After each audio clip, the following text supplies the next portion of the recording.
actually video तो बांग viral करना वीडियो बनाव ताहे करना तो ओना के मोबाइल खन डिलीट में तेना मतलब मोबाइल खन डिलीट में नितो जहां रिसेंट जहां घटना कना जहां कॉल रिकॉर्डिंग हिजुक कना ओना रे तुम लियाय कना आम लियाय कना जे माने आम जी मलाई खान आलाय था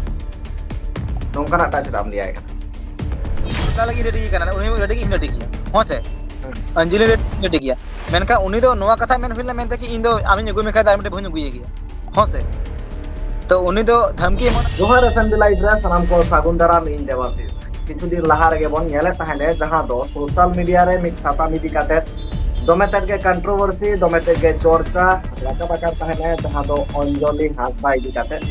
जहां नि सांताली हीरोइन कनाय जहां दो प्रेम दादा साउते जहां बड़ी होगे पे ठिकैया प्रेम दादा चरक चिकन जहां फिल्म कान ताया ओना कोना फेमस कनाय जास्ती उनी सला हो आयमा गान एल्बम में कोरावा कताय अडी गान उनी सला वीडियो ताय मेना का अंकान उनी सुसाइड केदाय अरना जहां दो अंजलि हासदा सुसाइड तायम आयमा गान अबो जहां सांताली यूट्यूबर को मेना का पा उनको वा कुली करे कथा को राकात केदा सारी कथा चेत कना बालाय समय को तेहर अब साथे केटे कोरा हो सावरे मेना आकादिया चेदा से नुई हो एथोप खना नोआ साताम इदी कते वीडियो तैयार गु कदा इनफॉरमेशन एम का तबना एनकान तेहन अब साथे जपलाव रे मेना आकादिया मुकेश कुमार टुडू दादा जपलाव रे मेना आकादिया जहां दो अंजलि दीदी जहां बॉयफ्रेंड कराय उनी नित जपलाव रे मेना आकादिया चेतरे चेत चिकैनते सुसाइड केदाय ओना हो बालाय रे बो रिकैया जहां लका दो आयमा गान यूट्यूबर वीडियो को तैयार कदा कॉल रिकॉर्डिंग को आला कदा ओना सानामा बन बालाय एतोब रे मुकेश कुमार दादा एतोब रे नासना मा उपरुम लेता जतो को जोहार की इन तुन मुकेश कुमार टुडू उप एम टुडू सिविल कथारन प्रोडक्शन रन सरीगी ओनर कान गेलिन आतो ओरा दो गिरिडी जिला पीटा प्रखंड पालमा आतो एकाल होय जहां लका खबर सामांगेना सुर दिन रेगे जहां लका दो अंजलि हासदा सुसाइड केदाय ओना तायम आमा कथा सामांग रे हेजेना आम खातिर गे चेता सुसाइड केदाय नोंकना हो आडिगान एलिगेशन जहां लगा कना इन ओना को इदी कते कुकली जहां रका कना हिजुआ इनगा नासना घटना लेयरन चेत रे चेत चिकैना सारिगा मि गर्लफ्रेंड ताहे कना से बांगा एतो फना लियालेम चेत ताहे कना घटना एक्चुअली अंजलि हासदा परिचय दो 2022 अक्टूबर रे हुइलना 4 अक्टूबर 2022 रे होसे आदो उन रेगे नंबर की मालिन तहना मेनते कि इन हो हीरोइन लगी कमिया उनको उरुम दो चिन्ह दो मेना ना आदो एक्चुअली ओना मेन कते गी कथा कथा तगी अलिन तला सरीगी दुलर सगे दो तपोलेन गया बांग खसा बांग कना और ओना पोरे गे अलिंग उनी चांस 2023 मार्च को उनी शूटिंग लिंग एहब चोके दे मेनते हीरोइन बिना ना तो बनाव चौके दे लिंग वीडियो तो बे ते उनी हो पब्लिसिटी नाम इदी किया तो अलिंग सगे सरी गे अलिंग तला ताहे कान गया बांग खसा बांग कना और आदो ओना रे गे उनी किछु घटना घटावना जहां लगा मिटन कॉल रिकॉर्डिंग जहां सामांग कना यूट्यूबर को कॉल रिकॉर्डिंग को सामांग एदा जहां दारायते नोआ हो बड़ाय कना आम चेता उनी बढ़ेया कदिया सुसाइड लागित ते चेदम लया बाबा ओना कथा दो माने रिलेशन रमा कुछ मा लैत मा तहन गया बांग कथा बांग कना ओना भीती रेगी ओना मौज कथा लिन लपैलेन गया बांग कथा बांग कना और नुई अंजलि कथा सुसाइड नंग कारण लिंग लेबेन कना अंजलि हादा एक्चुअली 2024 सुसाइड ना मन था कांते एक्चुअली उन रे हो लगली बचाव ले दिया बांग कथा बांग कना तो ओना परे लई तपामा तहन गे किछु किछु मा आदो नोंका मेन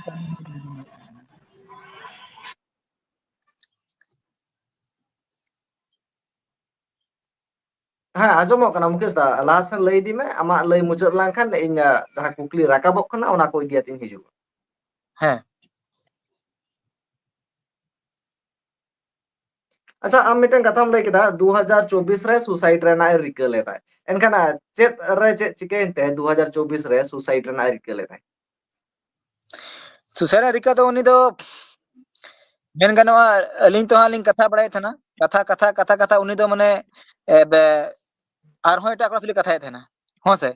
तो उर्गे में आम दो कथा में इन दो बई कथाया आम साथे इन साइड का तो मेदा इन दिनम कथा एक साल तो चिताम बगी को चिड़ी बगी नि गजो कना आदो उर्गे फिर उना रीजन तके मने थे सुसाइड दो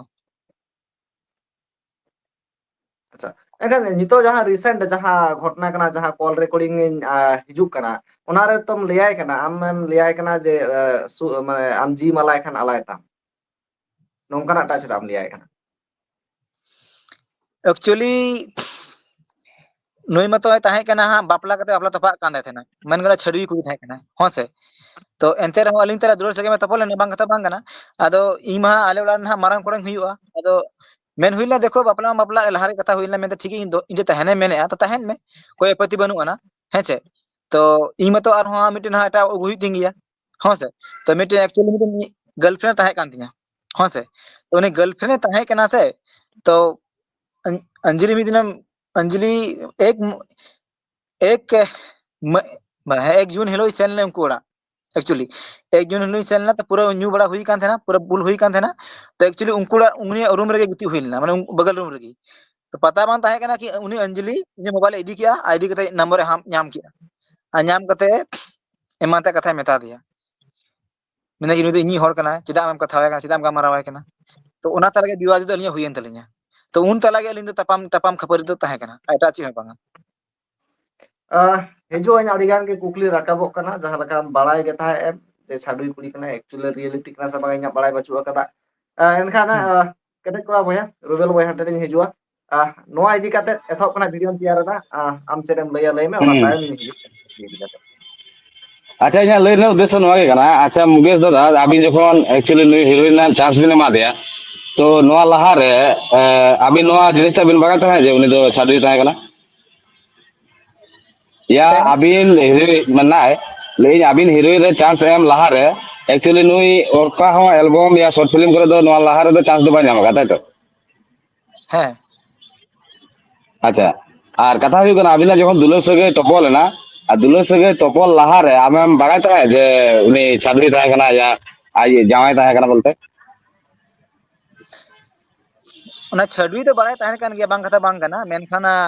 अब उनिया आरहो केस चला कना उना केस तेरा तो बांग बड़ाय कान था उनी हो आय जावाय केस कदे मेनते उना तो बड़ाय बांग ताहे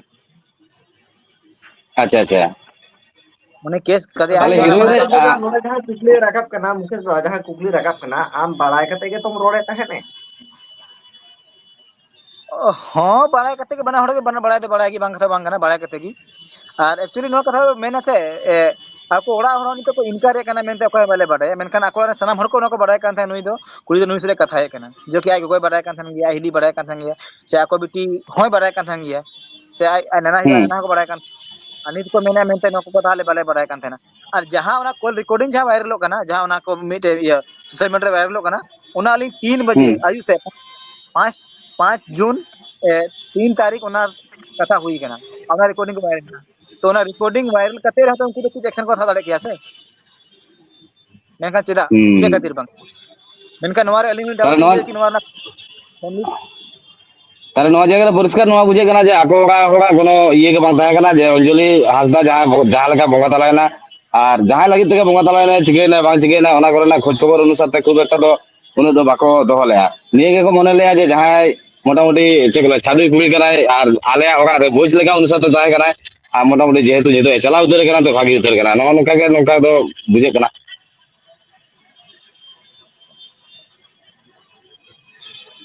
हाँ सर एक्चुअली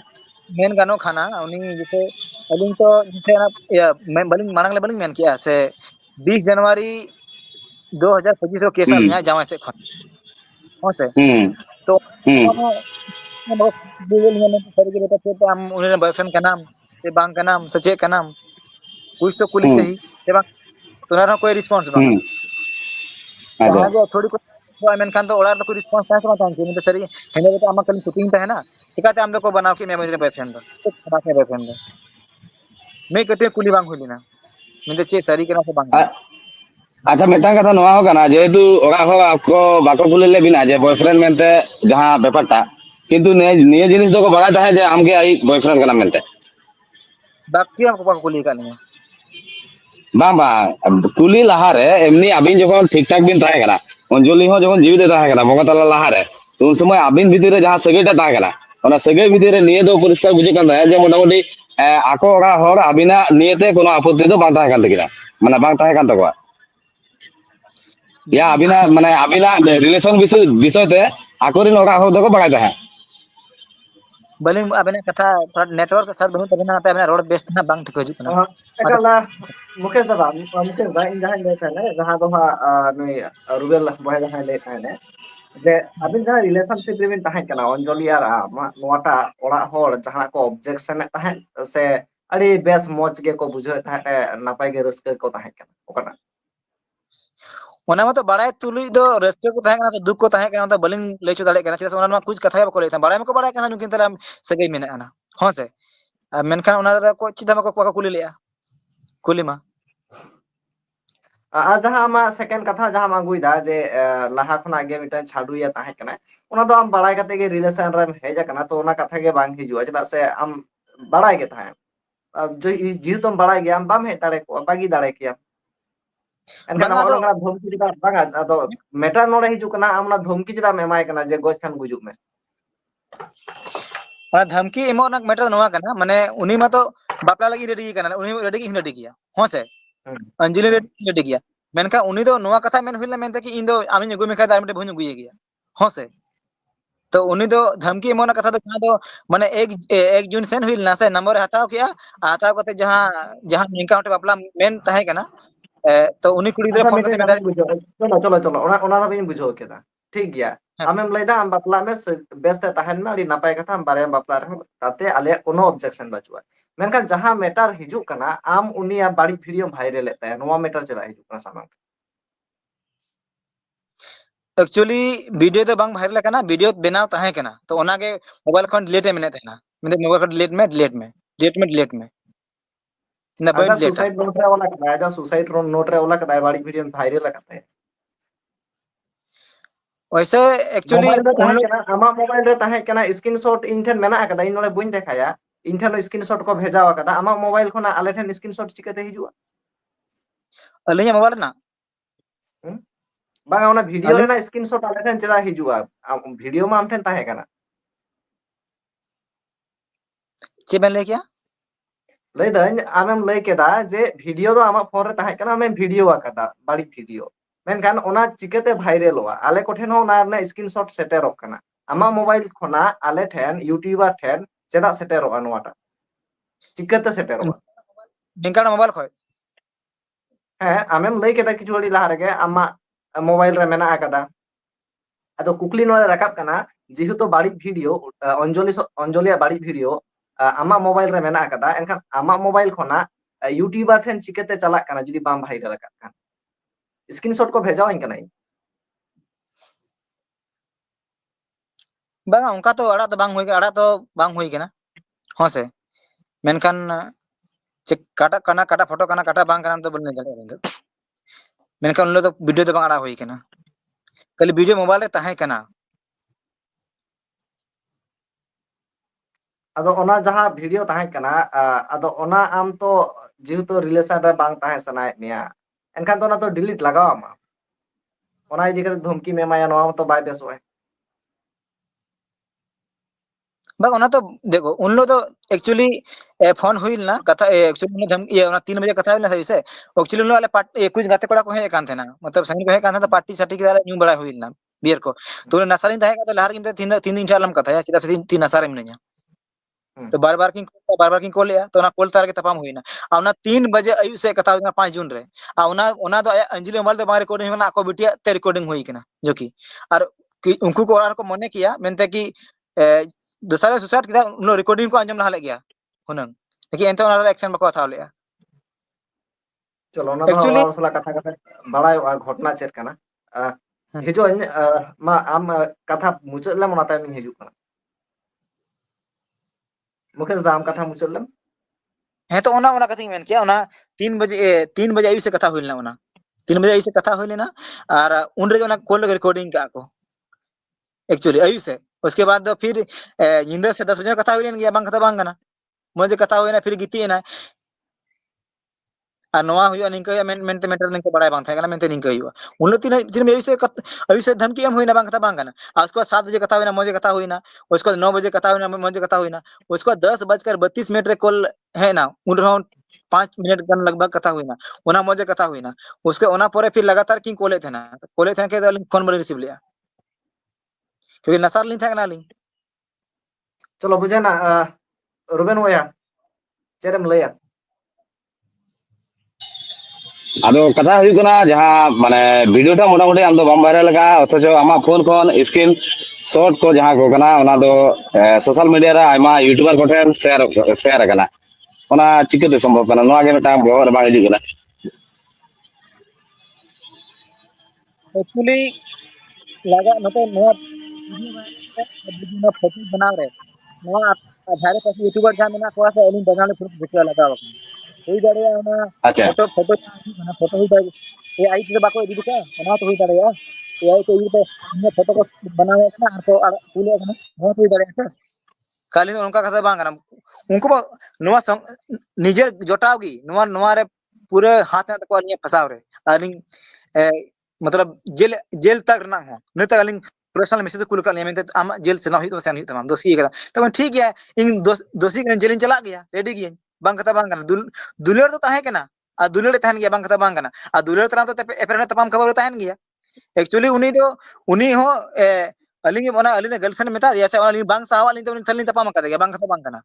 और एक्चुअली उनी ओना को मांग रे अलिंग मना दिया मेनते कि आम दो ठीक है निकाउंटे मेना मिया आम तहने मेना एक्चुअली आम तो अपना तपाला कुड़ी गिदरे का नाम ठीक से आम तो बदनाम कुड़ी गिदरे का नाम मेनखान दो आम जहां रे खुशी पड़ा मेनका मीटिंग को हानडे तालम कथाया मीटिंग कथा में मेनखान बांगा उनी मीटिंग भरसा रे बात कान थाना कभी नुई टे कभी हनी टे तो ओना खातिर गाली ताला अबिना ताला अबिना कथा मत नवा पुरस्कार बुझे कना जे मोटा मोटी आबिन साला रिलेशन ताहन तुलुज नु जहां अंजलि हासदा मेनते बन बगा सांताल हीरोइन मेनते तो नुई दो मोटा मोटी हाले ने साला होय गपल मारा ताहे ताई तो हां हां अच्छा ओना हो ठीक आ संगे ते जहां लगा कथा हिजुक ना एनखान आदो उनी तुलुज आम चिदाम कथा कांता उनी बागी दाड़े कि आम अलम कथा उनी साथे उसको कथा लिंग बगी लिया लिंग तो लिंग कथा लिंग बगी लिया बांग कथा बांग कना कथा बगी लिया लिंग बगी कथे बाद उनी बार बार धमकी माने सुसाइड दे मा कागज सिंह ओला सुसाइड रिंग तो उनरे अलिंग नसा बेस ना कथा बांग बई बगी मा ओना कथा इंग कयु कान थेना बार बार और रियलिटी मीटे नवा कना अलिंग मतो कभी कभार नशा हुई कने बांग कथा बांग कना अलिंग सिविल कथा प्रोडक्शन रे जहां तने वीडियो लिंग बनाव कथा हमेशा लड़की लगी लिंग बनाव कथा हमेशा मोटिवेशन लगी लिंग बनाव कथा अलिंग जहां तने अलिंग सेलिंग कथा बाय था बांग कथा बांग कना अलिंग बेस लिंग मेताव कान थना जुदी कोड़ा गिदरे गलत को कमी दस इहो गलत कमिया मेनखान सर्वप्रथम गलत कमी का सर्वप्रथम अयोबा ले को चाहिए अयोबा जुदी बाको मनावा मेनखान मंजिराम रे तासी मंजिराम टे आ जुदी मंजिराम जुदी एक्शन बाय था तला रे मेनखान डेट थाना मेना थाना सनो चाहिए थाना तो ᱧᱩᱛᱩᱢ आर नंबर बड़ा चाहिए ᱧᱩᱛᱩᱢ नंबर बड़ा लेखा उनी कोड़ा गिदरे खुद थाना चला हुई नवा कथा सानाम कुड़ी मेन हुई कना मेनखान नवा ची हो बांगा मेनखान उनी कुड़ी बुझता मेन दोषी इंचे मेना मेनखान चेदा थाना चला से चेदा नुई लगिन कंप्लेना कथा ओना इते मिटे मिटे स्टेप उठाव किया नोंकार नो के दुख में ना गया बांग कथा बांग कना कि उन लो चेदा नो कथा मेन हुईना चेदा कथा निके रोड हुईना बान होई कथा हुनंग निके बांग हो किया निथो आया मोबाइल को जिग मको न लोग अलिन लई को बांग कथा बांग कना जिद मको ओना रे सनाम रिकॉर्डिंग ना ची कॉलिंग कथा होगा ची को बलिंग कथा होगा मौज कथा बड़ी कथा सनाम सनाम ओना रे मेना आम मेनखानम लैदा जे अंजलि सरकार दोषी कना ओना खातिर तेगे थाना बाय चला लना नोंकनाटा तो बांग कना आडिगान जायगा रे नोआ हो नेला कना जे मेंटली एतो प्रेशर हिजुआ आकुआ वीडियो को आमठेन आजा वीडियो आमठेन ताहेना एनखान ऑलरेडी उनी बाड़ीजे बुझवाय ओना दारायते मेंटली प्रेशर खातिर तो सुसाइड है से जी आलाया नोंका मा तो बांग कना जे उनी थाना बाय सेन दाड़े खातिर नोआ एकला तो जुक्ति बाय हिजु कना चलो मुचाद रे रुबेल भाई चेम लया ओना नोआ लाइव स्ट्रीम बन मुचादा चेदा से मित तरफा आंगम कदा हा क्लियर बांग हिजुआ ओना तायम नेहर जहां गंके को जी नोआ को इदि कते बाड़ाया आपे जुदी कथा बको सेना पिया एंते खान लिंक पे ना कदा डिस्क्रिप्शन रे ओना साउथ मोबाइल नंबर कांटेक्ट आते बुटे साइन कथा जहां लका हिजुआ ओना तायम गेबन कथा ओना साउते अंजलि ओरा हर जी नोआ वीडियो पे नेल दा पे नो नेहर ताना आपे हो कांटेक्ट पे आपे हो कथा दोहय पे तबे नागे बाड़ायवा सारिया चेक बाखान बांग बाड़ाय रुबेल भैया आम चेम ले मुचाद ᱟᱫᱚ ᱠᱟᱛᱷᱟ ᱦᱩᱭᱩᱜ ᱠᱟᱱᱟ ᱚᱱᱟ ᱞᱟᱹᱜᱤᱫ ᱛᱮᱜᱮ ᱤᱧ ᱪᱮᱫ ᱠᱚ ᱞᱟᱹᱭᱟ ᱱᱚᱣᱟ ᱞᱟᱦᱟᱨᱮ ᱢᱤᱫᱴᱟᱝ ᱵᱷᱤᱰᱤᱭᱳᱧ ᱵᱮᱱᱟᱣ ᱞᱮᱫ ᱛᱟᱦᱮᱸᱫ ᱟᱭᱢᱟ ᱤᱭᱩᱴᱩᱵᱟᱨ ᱠᱚ ᱵᱤᱥᱚᱭ ᱛᱮ ᱡᱮ ᱮᱠᱪᱩᱭᱮᱞᱤ ᱡᱟᱦᱟᱸ ᱫᱚ ᱞᱚᱵᱚ ᱦᱟᱸᱥᱫᱟ ᱜᱟᱨᱞᱯᱷᱨᱮন্ড ᱡᱚᱠᱷᱚᱱᱮ ᱵᱚᱸᱜᱟ ᱛᱟᱞᱟᱭᱮᱱᱟ ᱩᱱᱤ ᱞᱟᱹᱜᱤᱫ ᱛᱮ ᱫᱩᱱᱤᱭᱟᱹ ᱵᱷᱳᱨ ᱨᱮᱱᱟᱜ ᱤᱱᱠᱩᱭᱟᱨᱤ ᱯᱮ ᱦᱟᱛᱟᱣ ᱠᱮᱜᱼᱟ ᱠᱤᱱᱛᱩ ᱠᱟᱛᱷᱟ ᱦᱩᱭᱩᱜ ᱠᱟᱱᱟ ᱚᱧᱡᱚᱞᱤ ᱱᱩᱭ ᱦᱚᱸᱛᱚ ᱢᱤᱫᱴᱟᱝ ᱦᱤᱨᱳᱭᱤᱱ ᱜᱮ ᱛᱟᱦᱮᱸ ᱠᱟᱱᱟᱭ ᱛᱟᱦᱞᱮ ᱱᱩᱭ ᱱᱤᱭᱮᱛᱮ ᱪᱮᱫᱟᱜ ᱤᱱᱠᱩᱭᱟᱨᱤ ᱵᱟᱠᱚ ᱦᱟᱛᱟᱣ ᱞᱮᱜᱼᱟ ᱟᱥᱚᱞ ᱠᱟᱛᱷᱟ ᱢᱤᱫᱴᱟᱝ ᱟশ্চর্য মানে মিটার কথা নওয়া বুঝি কেনা যে আজ রিন আশপাশ রে যাহা তনিক ইউটিউবার को কামি গা এমন কি শর্ট ফিল্ম করে যাহা কো কামি গা উনি মা ইউটিউবার को যাহা को ওনার কানা को উনকু মা ভাগি লাগা को বাগায় যেমন প্রেম দাসালা যদি অ্যালবাম মেটা কামি গিয়া তো অ্যালবাম প্রেম দাসালা মেটা জানা পরি যদি ভাগি মেনা কিন্তু নো নঙ্কান জায়গা রে যাহা দো প্রেম দা পর্যন্ত তাইনো মেনা আর অথচ নয়া বঙ্গা তালা রেনা বিষয়টা আবো দিশম হল বাগায় কে বাবন বাগায় থাকা নঙ্কা আমা ঘটনা হিজুয়া যাহা তো কথা হুই কনা যে অকয় দো হিরোইন হো বাং কানা অকয় দো চিলে হো বাং কানা কিন্তু কথা গাতে को কথা হুই কনা যে নয়া জায়গা রে মোটামুটি মেটাং প্রশ্নজনক কথা নিয়ে গে কানা যে নঙ্কান ঘটনা কন্টিনিউ গে হিজু কানা আর নয়া রেনা আসলিয়ত চেক কানা বাং কানা ওনা বাগায় রেনা চেষ্টা হো বাবন চেষ্টায়া কুরুমুটু হো বাবন কুরুমুটুয়া चलो एकाल बुझेना मुकेश दा आमा हो कथा रे आजम केना हातेन दारा मार हो दू जला ताहेना जखन कथा हिजुआ जा आकोड़ा होली कथा को दोहय खान ओना हो दू जला ताहेना आमा कथा रे आंजम केना मानखान दिसम को आपे को चेक उइहर दारा निहे तीस कमेंट तला ते सदर ताबन पे आहो तायम दारा हा बन न्यापाम कना नोआ अपना विस्तार किछु बाड़ाय जहानाम ले ᱚᱱᱟ ᱢᱟ ठीक kan dia nito नवा कथा हम तो पूरे viral kana kata kata ko lay ar राष्ट्र बिहा को जहां दो मुकेश टुडू मारंग नेता kana मारा साम यूट्यूबर को धमकी माहो kana मेनखान नो सोशल मीडिया में लay बना मेनते नि थरी ते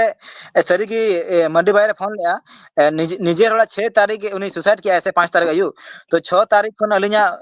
तबियत बेस बांध है अलिया मेंटलिटी बेस मुत अलिया साथ तबियत बेस अलिया 6 तारीख खन 17 तारीख तक दका तुची बांजम हुई kana खाली मान लीवन सतुन हुई कान थे ना और दा चाला चलान करते हुई kana निका दुख मेना गया आदो उरे कोल बांग तुला हुलेन खान आदो उनी मडी बायरे मेने मेनते बांग चिदा इन कोल बांग रिसिया उसके मना परे शायद नुई 18 19 तक लिंक कोल का रबिन भैया छबया ऐसा बा अलिंग ओने बलिन ले मेनते कि देखो अलिंग थोड़ा अपने तबियत नहीं होता समय को खोले थे ना तो बनी बड़ा का था तबियत देखो सना हल्दी रिकलिंग मा बांग का बांग ना और जहां की तो अलिंग कुकली को दोहया अलिंग साम को अलिंग ले लगी एडी हल एडी अलिंग दोषी कना लिंग मेनका सजा नाम बांग का बांग ना अंदी जैसी তাহলে নয়া জায়গার নয়া পরিষ্কার বুঝে গেল যে মান্ডি ভাইয়া যাহা ভিডিওটা সদর কা সঙ্গে যাহা লেখা ভাবতে বেনাও কা কিন্তু কথা হই না আবিন হো আইমা ধাও আই সালা কন্টাক্ট না বিন চেষ্টা কা সঙ্গে সারি কথা আবিন চেক না বাং না ওনা লেন না বিন চেষ্টা কা তাই তো আর কথা হই না মান্ডি ভাইয়া হো এমন কখনো যে দামে দাম মাল কানা ভিডিও মাই বেনাও গিয়া চেক না বাং না ওনা লাগি দুনিয়া ভর মেসেজ জমা করা কিন্তু কথা হই না যে নোয়ার না বিষয়তে আবিন যে আইছেন বারবার কত বিন ফোন ইয়া যে মেধাও কার ফোনে রিসিভ এমন কি ইহো বারবার কত ফোন কা দেয়া কিন্তু উনি ফোন না ফোন রিসিভ না কোনো কি কে বাং तो नुआ को विषय ते एसएलपी जहां दो देवाशीष दा अबिना जहां लय दा मेना जहां लगाम लय के ताहना कोल बाय रका बेटा आदो बाय कांटेक्ट करा सोशल मीडिया को लय चोया मेनते बांग मुकेश धमकी एमो कना से हंका एमो कना हंका एमो कना अरे भाई ठीक है धमकी एमो कना कॉल रिकॉर्डिंग सोय पे उदुक पे मेते धमकी एम कना से दिन रोड कदन नितो निंका हो मिटन जीमेल को बनाओ का चिल का टुडू स्टार मते मेनते तुम वीडियो डिलीट करो तो ऐसा करेंगे वैसा करेंगे जो कि अली जीमेल रे नो तो बांग कना मैं तो अलिंग को बदनाम लिया ना तो अलिंग बदनाम तो दमे को तुलाव कना मैं तो अलिया नितुम जीमेल को बनाओ का आर को करावेया कमेंट या को जो कि अलिंग तो जीमेल तो बनी व्यवहार अलिया वाली वन अलिया जीमेल ना सिविल का प्रोडक्शन उसके बाद ना मिना लेरिस एम टू जहां कमेंट से ना मेनखान दो लेरिस एम टू नोआ तक जीमेल ना तलिया आ नोआ तिलिंग कमेंटा कुछ भी बेस बड़ी मुकेश दा आम बदनाम करते चेक को जामा माने बदनाम तो नोआ के मैंने धमकी माओ कना मेनते कि वीडियो डिलीट पे वीडियो रिमूव पे ओना कथा मेनखान एक्चुअली ओकोटा यूट्यूबर हो बांग मेन हुई कना मेनते वीडियो डिलीट पे रविंद्र दालिंग फोन दिया चेरबिन दा कना से बांगा मेनते सनाम कथा ने लय दिया तो लय कते बाद मैंने कि वीडियो रिमूव हुई ना बांग वीडियो रिमूव बांग हुआ आते जहां अलिंग भी मेरे अंजलि जस्टिस नाम दरकार जस्टिस बना ली असर में दोस्त बना मेनते अलिंग सजा नाम दरकार अनि तो रेडी के चलो बांग इनके लाइव स्ट्रीम दो नोड़े के बन मुचादा हापे दाराम रे आहो बन कथा मेनखान जहां हा रुबिन भैया जहां ले केटा मांदी बारा जहां कथा आगु केटा ओना ना तेला नासना नेम दे इन बुñ बड़ाया मांदी बायर ओका लकना सिचुएशन रे मेनाया चेक खातिर फोन बायरा का बेटा ओना बांग बड़ाय का तथा इन जहां बुñ ले से मुकेश दादा हो अड़ी दिन फोन बायरा का बेटा है ने हुई दाड़या समस्या है दाड़या गया तो बांग ले ओका एनखान जुदी इच्छाकृत पे बाय राकाबेदा ना दो एकबारे बाड़ी की इन दो नोय चलो उनका मुझे जो को के सागुन जोहर और मन ᱧᱟᱯᱟᱢᱟ जहां को जुदी जहां कथा दो सना पे डिस्क्रिप्शन रे कांटेक्ट नंबर मेना का मानखान मुकेश दा ठीक आरो दू जला थाना नहीं